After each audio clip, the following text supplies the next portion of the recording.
Front row, thank you. Frank, you've often said about your team this season that you like them to take risks, you want them to be a bit more free.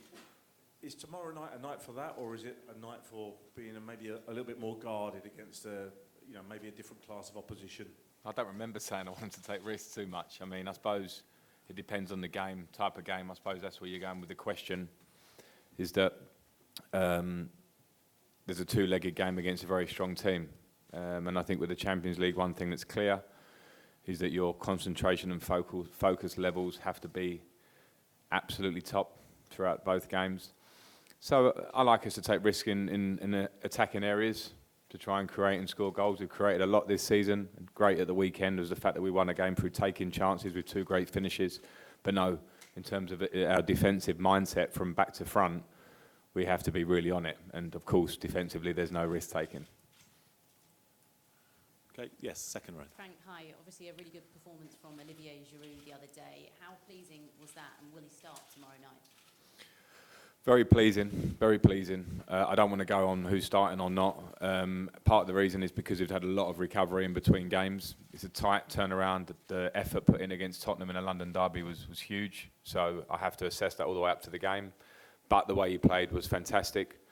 I think not just the goal, but the link up, the work, the link he had with Mason Mount and Ross Barkley off the ball, and the work he did for us, which is always a huge thing for me in terms of how we defend from the front.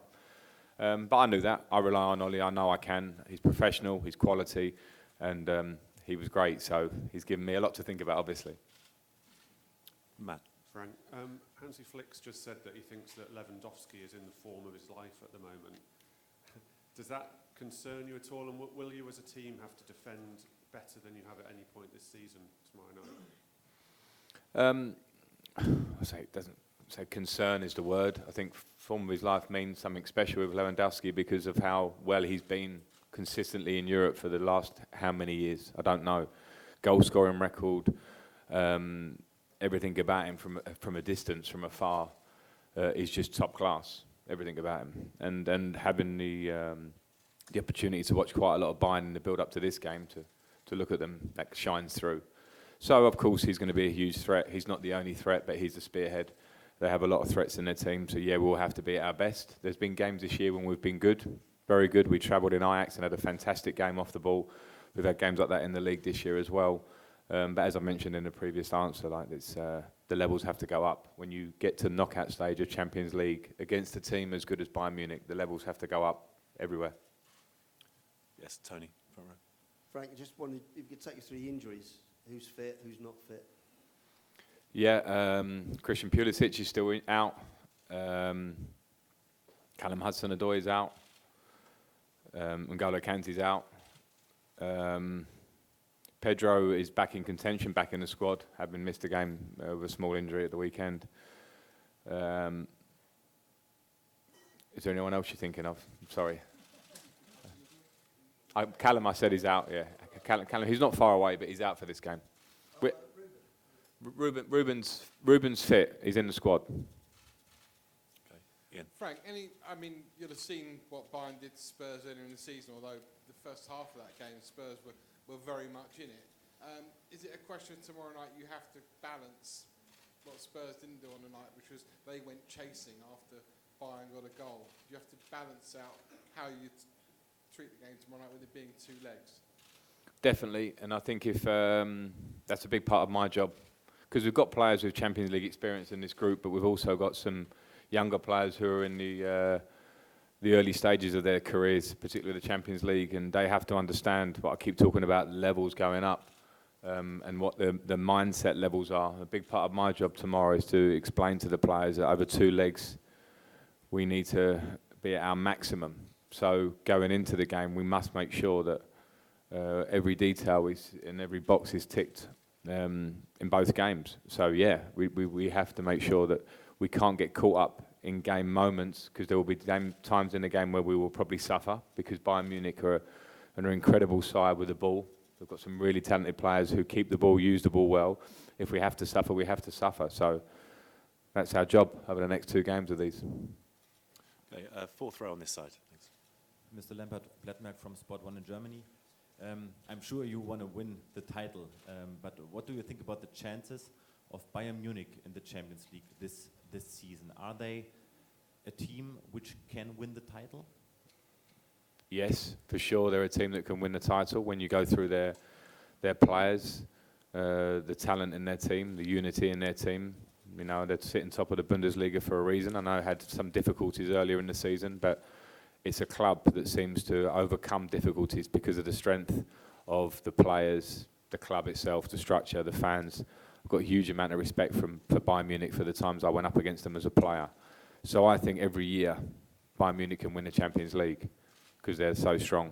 It's obviously our job to try and stop them. George at the back there. Yep. Frank, hello. You started Reece James and Mason Mount on Saturday. Have you got any doubts about starting them tomorrow, considering it could be arguably their biggest game of their careers? And will you speak to them about what it's like to play at this level? I've got no doubts to start them.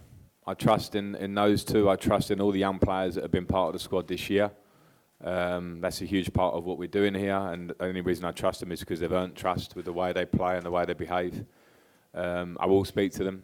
I think they've played group games so far, but as I mentioned before, it changes slightly when you get to the knockout stage, and I will certainly speak to all of the players, and particularly the younger players, about what that means. Hey, back on the left side there, please. Frank, do you consider Chelsea the underdog in this game? And if yes, does it suit you with the young players you have? I think the underdog talk for a game like this is better to come from outside, from people who are looking out to in.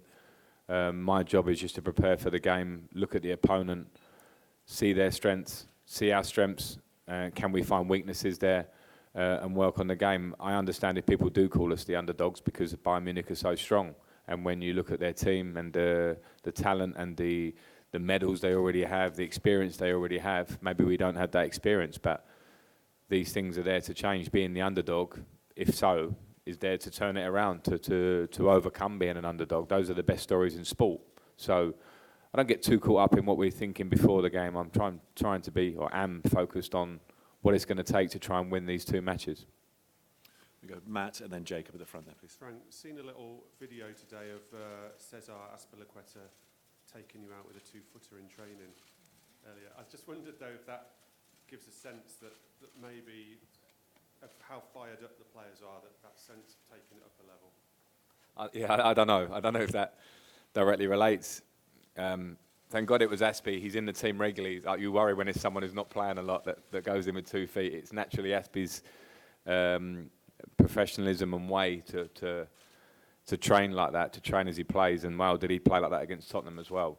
But I think we shouldn't get too far ahead of ourselves.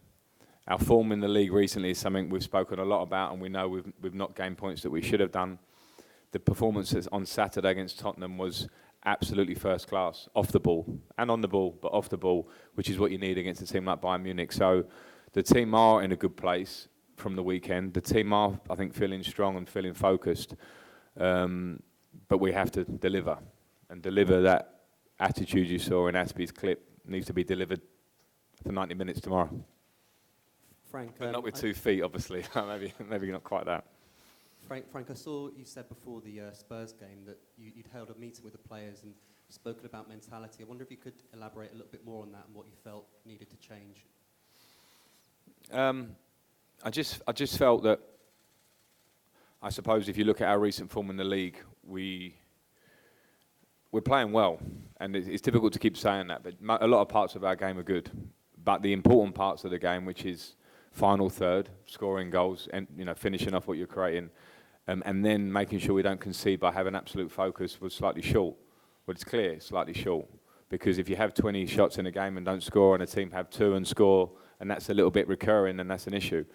And for me, when I broke that down, it felt like a mindset thing, because if you're not scoring, it can be a mixture of many things. It can be confidence. It can also be something that's slack slightly in how you prepare through the week. And similarly, when you defend, it could maybe be focus, it could maybe be confidence. And the things I'm talking about we definitely can improve on. So I think it was just being very honest. And the beauty of the meeting was that everyone felt the same. I've been in meetings where they don't. People can't find a reason. Even if the manager says it, they disagree or whatever. No, the players are very much in this to be successful, I've got a really good group. And the reaction in the meeting and the reaction on against Tottenham, which is the most important reaction, was spot on. Now, what we can't do now is forget what made us beat Tottenham and made us play so well at the weekend, because we have to replicate that and more. So I was pleased with the start. It was a start for us on Saturday, a mini start for what we've got ahead of us now, but we need to keep going. Okay, we'll do two more. Andy, and then we'll come over here. Thank you. Yeah. Frank, you're just saying that the team's in a good place at the moment.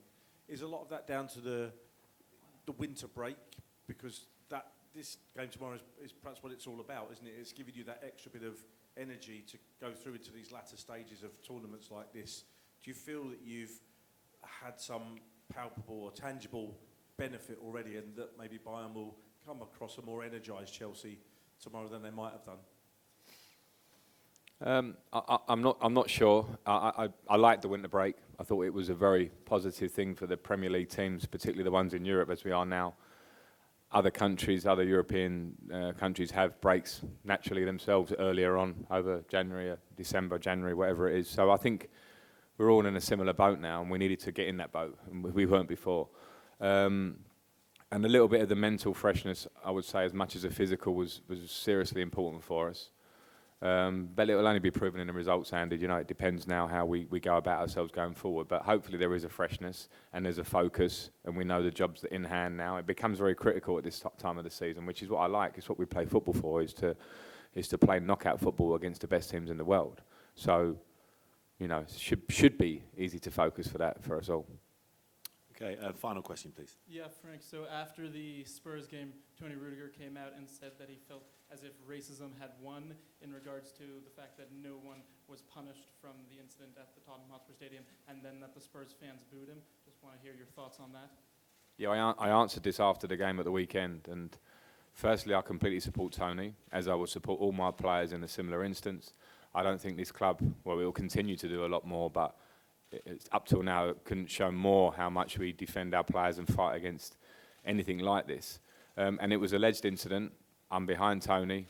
I don't know the absolute ins and outs of how Tottenham have looked into it, but you have to have faith in that everybody in the Premier League now is working in the same direction with these things. And I haven't got much more to say, other than the fact that I support Tony and everybody on all my players on all these instances, and the club are very firm on this. Okay, thanks very much, everyone.